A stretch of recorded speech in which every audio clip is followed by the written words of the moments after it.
Une première ici à Academos, dans une nouvelle infrastructure bien aménagée au niveau des bâtiments et de l'accessibilité. On est parti pour une session d'entraînement là sur 3 jours. Je suis de Blois et ce qui fait que je me retrouve ici. Alors, il ne faut pas que je le dise trop fort, hein, mais c'est une personne, c'est Stéphane Moliens. Je me suis beaucoup entraîné avec lui pour qu'il prépare Tokyo. Et c'est en 2022 où il est venu me chercher. Alors, il est venu me chercher, c'est un bien grand mot. Il m'a proposé de rejoindre son club et d'essayer de...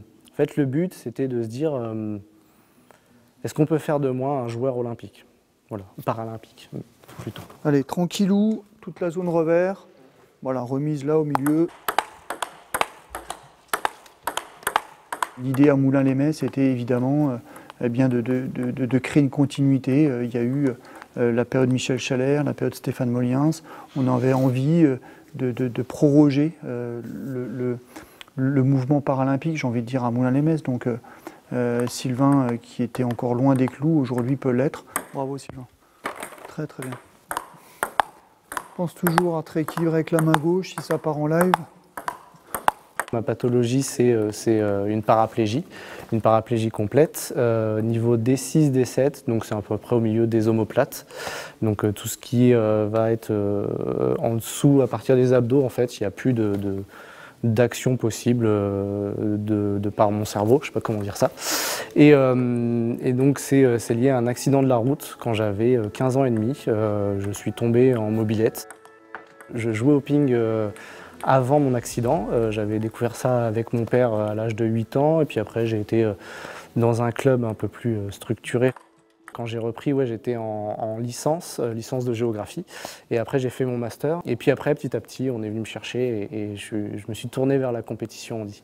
Le tennis de table permet aussi de rencontrer des personnes qui peuvent être liées, qui peuvent être soumis au même handicap. Et du coup, de parler de « Ah bah moi, je fais comme ça pour monter en voiture, moi j'ai ça ».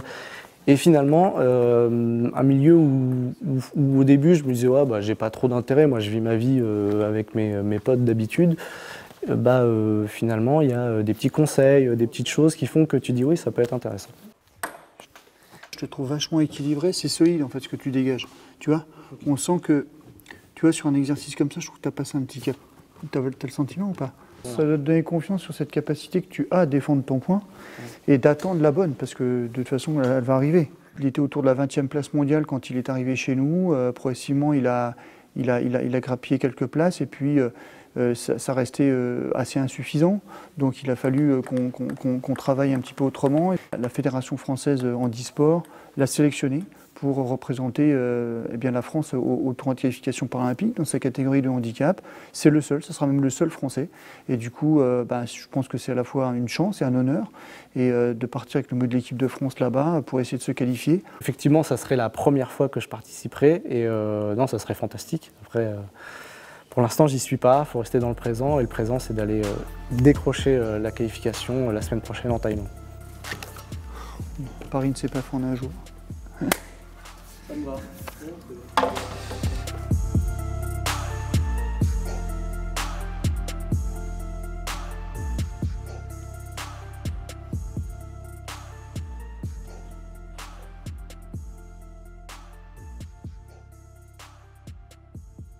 Quand j'ai